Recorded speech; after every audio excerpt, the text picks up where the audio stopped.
नमस्कार दोस्तों, आज मैं आपको एक महान इंसान की कहानी सुनाने जा रहा हूँ जिन्होंने बार बार असफलताएं देखी लेकिन कभी हार नहीं मानी। वो है अमेरिका के 16वें राष्ट्रपति अब्राहम लिंकन। लिंकन का जन्म 12 फरवरी 1809 को अमेरिका के एक गरीब परिवार में हुआ।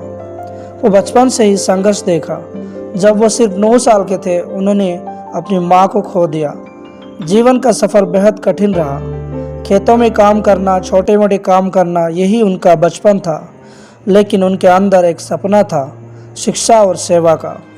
साल 1832 में उन्होंने अपनी नौकरी खो दी और उसी साल विधानसभा का चुनाव भी हार गए। 1833 में व्यापार शुरू किया लेकिन बुरी तरह असफल रहे और कर्ज में डूब गए, जिससे चुकाने में पूरे 10 साल लग गए।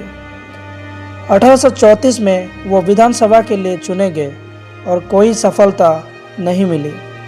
साल 1835 में जिस महिला से वो शादी करने वाले थे उनकी मौत हो गई। उसी के वजह से 1836 में उन्हें मानसिक आघात और गहरा तनाव झेलना पड़ा। साल 1838 में विधानसभा के स्पीकर का चुनाव हार गए।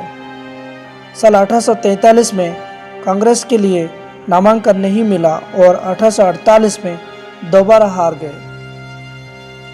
1849 में सरकारी पद के लिए रिजेक्ट कर दिए गए।